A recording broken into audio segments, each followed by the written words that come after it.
नमस्कार. संघर्ष वृत्तवाहिनीमध्ये आपलं स्वागत. घेऊया ठाणे आणि आसपासच्या परिसरामधील घडणाऱ्या महत्त्वाच्या घडामोडींचा आढावा. टीडीआर घोटाळ्यामुळे वन खात्यासह ठाणे महानगरपालिकेची नाचक्की होत असतानाच आता ठाणे महानगरपालिकेचा आणखी एक प्रताप उघडकीस आला आहे. अमेरिकेतील काही राज्य आणि युरोपमधील काही देशांनी हद्दपार केलेला अमेझॉनचा मेगा डेटा सेंटर ठाण्यात उभारण्याचा घाट घालण्यात आला आहे. या डेटा सेंटरमुळे नोकऱ्या उपलब्ध होतील असा दावा केला जात असला तरी केवळ 60 जणांना नोकऱ्या मिळणार असून त्या बदल्यात 600 ठाणेकरांच्या जीवावर बेतणार आहे. आधीच 300 MLD पाणी कमी येत असल्याची कबुली अर्थसंकल्पात आयुक्तांनी दिलेली असताना ठाण्याच्या वाट्याचे 12 MLD पाणी या डेटा सेंटरला दिले जाणार आहे. तसेच अमर्याद वीज वापर, ध्वनी प्रदूषण यामुळे ठाणेकर बेजार होणार आहेत. त्यामुळे या सेंटरला आमचा विरोध असणारच आहे. सभागृहात विरोध तर करूच, मात्र जनतेमध्येही जाऊन विरोधाची भूमिका घेऊ असा इशारा राष्ट्रवादी काँग्रेस शरदचंद्र पवार पक्षाचे राष्ट्रीय सरचिटणीस आमदार डॉक्टर जितेंद्र आव्हाड यांनी पत्रकार परिषदेत दिला. तर जिल्हाध्यक्ष मनोज प्रधान यांनी हा डेटा सेंटर ठाणेकरांच्या मुळावर उठला असून पर्यावरणीय हानी देखील मोठ्या प्रमाणात होणार आहे. त्यामुळे या डेटा सेंटर विरोधात रस्त्यावर तसेच कायदेशीर बाजूनेही लढा देणार आहोत असे सांगितले. अमेझॉन कंपनीने कल्पतरूकडून बाळकुंभ परिसरात 1830 कोटी रुपयात 130 कोटींचे मुद्रांक शुल्क भरून 53 एकर जमीन खरेदी केली आहे. येथे मेगा डेटा सेंटर उभारण्यात येणार आहे. हे डेटा सेंटर म्हणजे ठाणेकरांच्या मुळावर उठलेला राक्षस असल्याचा आरोप राष्ट्रवादी काँग्रेस शरदचंद्र पवार पक्षाने केला आहे. या पत्रकार परिषदेत गटनेते अभिजित पवार आणि महिला अध्यक्षा मनीषा भगत हे देखील उपस्थित होते. हे अमेझॉन याच्यातनं स्पष्ट दिसतं की ठाण्यातला पैशाचा हव्यास इतका वाढलाय. त्यांना अधिकाऱ्यांना काय घेणं देणं आहे? जर सचिव सांगतो माळवीला विचारा, सचिवाला लाज नाही वाटत? तू कशाला सचिव आहेस, कशाला सही करतो? हे त्यांनी आधीच केलं. बनसाळीचा रिपोर्ट मध्ये जी काय नाव आहेत त्याच्यामधनं तुम्हाला कळेल की कोणी काय काय वाटोळ केलं. तेव्हा तो का रिपोर्ट थांबलाय कळत नाही आम्हाला. ठाणे महानगरपालिकेचे मालमत्ता कर म्हणजेच प्रॉपर्टी टॅक्स भरण्याचे आवाहन. सन 2022-23 या आर्थिक वर्षाचे मालमत्ता कराचे म्हणजेच प्रॉपर्टी टॅक्सचे बिल ठाणेकर करदात्यांना महापालिकेमार्फत आर्थिक वर्षाच्या सुरुवातीस म्हणजेच माहे एप्रिल 2022 मध्ये देण्यात आलेले आहे. तथापि अद्यापही काही करदात्यांनी मालमत्ता कर महापालिकेकडे जमा केलेला नाही. सध्या आर्थिक वर्षाचा अंतिम टप्पा सुरू झाला आहे. मालमत्ता कर वसुलीसाठी महापालिकेतर्फे कडक कारवाई हाती घेण्यात आली आहे. या अंतर्गत जंगम मालमत्ता, टीव्ही, फ्रीज, वाहन व इतर जप्त करणे तसेच स्थावर मालमत्ता वॉरंट बजावून जप्त करण्यात येत असून मालमत्तेचा जाहीर विक्रीद्वारे लिलाव करून कराची रक्कम वसूल करण्यात येत आहे. मालमत्तेस पाणी पुरवठा करण्यात येणारे नळ संयोजन खंडित करण्यात येत आहेत. त्याचप्रमाणे थकीत मालमत्ता करावर 2% व्याज आकारले जात असल्याने भरावयाची रक्कम वाढत आहे.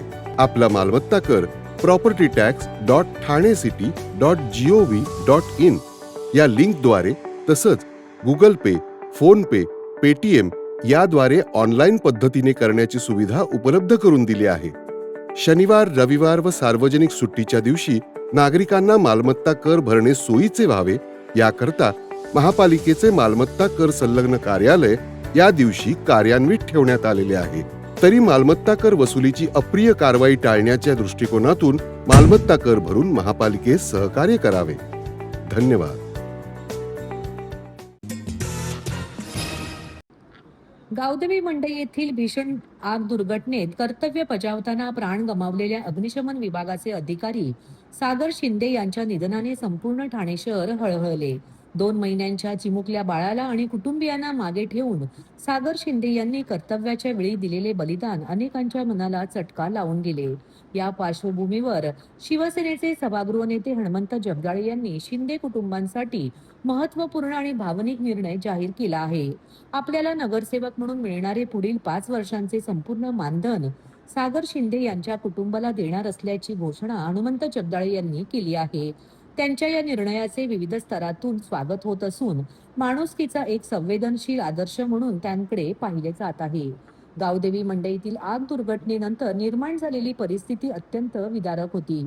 या घटनेत सागर शिंदे यांनी जीवाची पर्वा न करता बचाव कार्य केले, मात्र त्यातच त्यांना वीरमरण आले. त्यांच्या पश्चात पत्नी, 2 महिन्याचे बाळ आणि कुटुंबियांवर दुःखाचा डोंगर कोसळला आहे.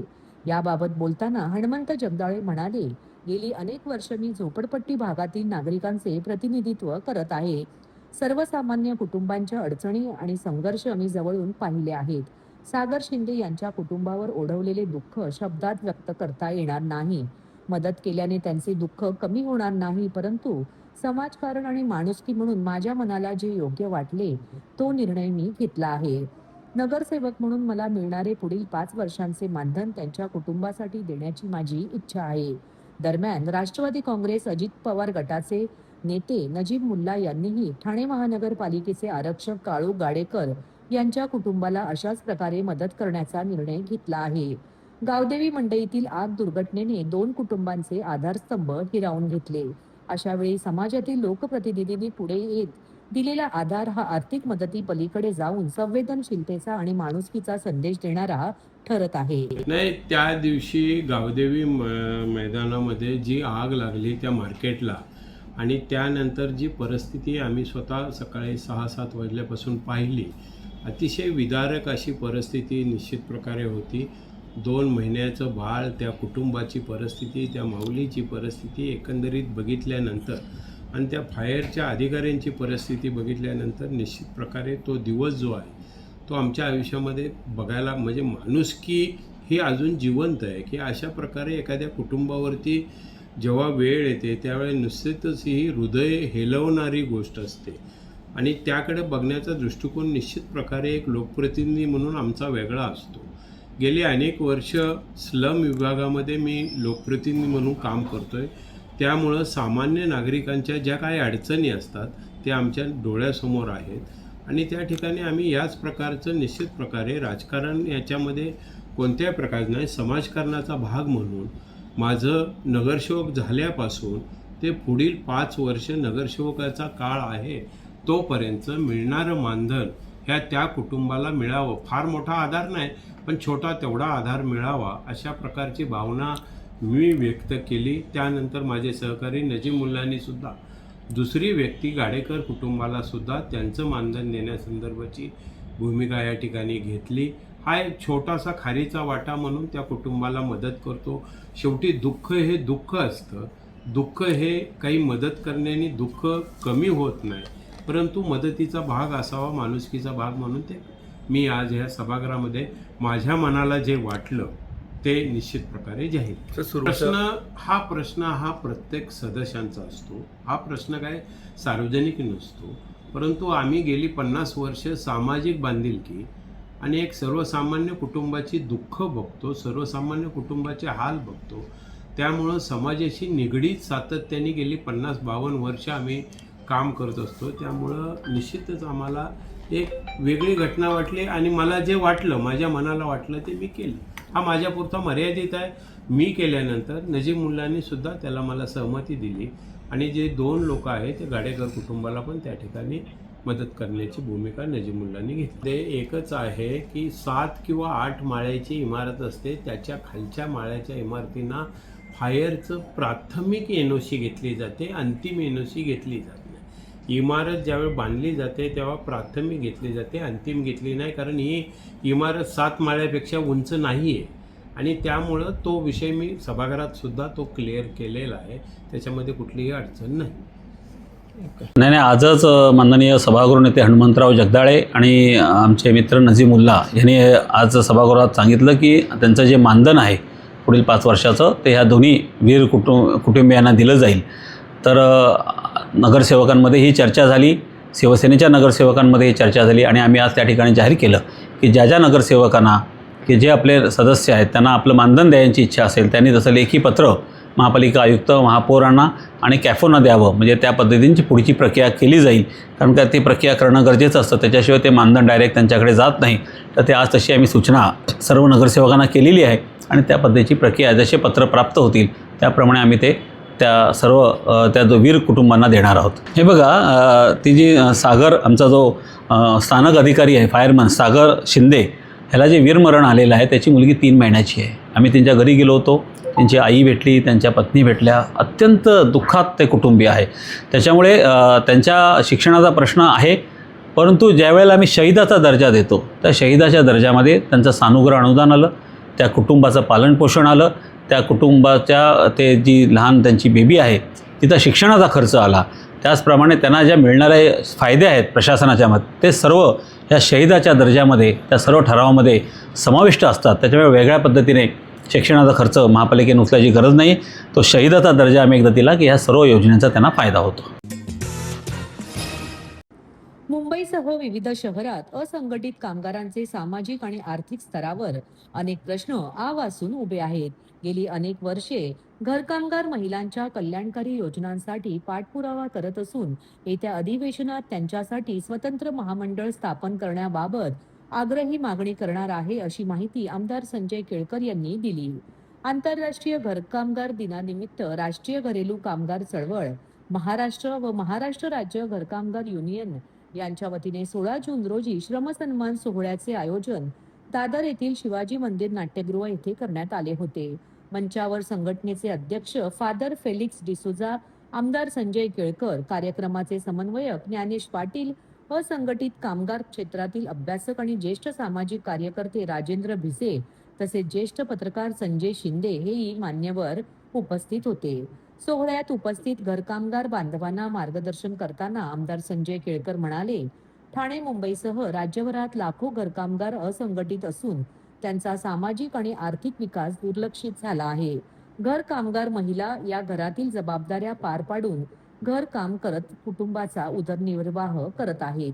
या महिलांच्या सर्वांगीण विकासासाठी कल्याणकारी योजना कशा देता येतील, त्यांच्या रोजच्या अडीअडचणी कशा सोडवता येतील यासाठी मी नेहमीच प्रयत्नशील असतो. येत्या पावसाळी अधिवेशनात देखील मी त्यांच्यासाठी स्वतंत्र कल्याणकारी मंडळ स्थापन करण्यासाठी आग्रह धरणार आहे. जोपर्यंत हे मंडळ स्थापन होत नाही तोपर्यंत मी स्वस्थ बसणार नाही, असे प्रतिपादन संजय केळकर यांनी केले. इतर कामगारांप्रमाणे या महिलांना देखील किमान वेतन, भरपगारी साप्ताहिक, प्रासंगिक आजारपणाच्या सुट्ट्या, भविष्य निर्वाह निधी आदी सुविधा, विविध बँकांमार्फत कर्ज योजना, आरोग्य विमा, मातृत्व लाभ अनुदान, निवृत्ती वेतन आदी सुविधांचा लाभ या महिलांना मिळायला हवा, यासाठी मी कायम प्रयत्नशील राहणार आहे, असेही संजय केळकर यांनी स्पष्ट केले. या सोहळ्यात घरकामगार महिलांनी सांस्कृतिक कार्यक्रम सादर केले. कार्यक्रमाचे समन्वयक ज्ञानेश पाटील यांनी कार्यक्रमाची प्रस्तावना केली. मेळाव्यासाठी मुंबई, ठाणे जिल्हा, पालघर आदी भागातून घरकामगार महिला मोठ्या संख्येने उपस्थित होत्या. कार्यक्रमाचे सूत्रसंचालन प्रियंका जांभळे यांनी केले, तर आभार प्रदर्शन साधना मोरे यांनी केले. विरोधी पक्षनेते व काँग्रेस पक्षाचे तरुण तडफदार नेतृत्व खासदार राहुलजी गांधी यांचा आज दिनांक 19 जून रोजी वाढदिवस.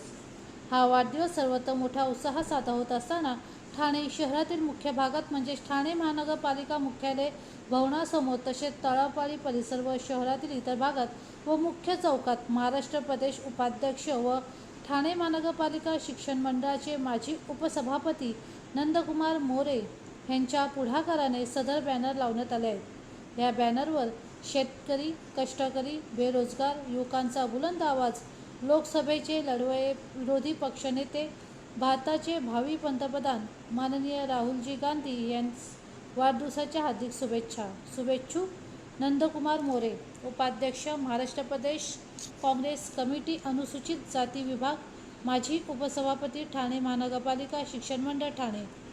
मनोज पांडे, सचिव ठाणे शहर जिल्हा काँग्रेस कमिटी. विनीत मोरे, सरचिटणीस ठाणे शहर जिल्हा युवक काँग्रेस. शुभम सोनने, उपाध्यक्ष ठाणे शहर जिल्हा युवक काँग्रेस. या आशयाचे बॅनर लावण्यात आले असून काँग्रेस कार्यकर्त्यांमध्ये मोठ्या प्रमाणात आनंदाचे व उत्साहाचे वातावरण निर्माण झाले आहे. यावेळी नंदकुमार मोरे यांनी प्रसारमाध्यमांशी बोलताना राहुल गांधी यांना वाढदिवसाच्या शुभेच्छा देत सदर बॅनर लावण्यामागची सविस्तर माहिती दिली.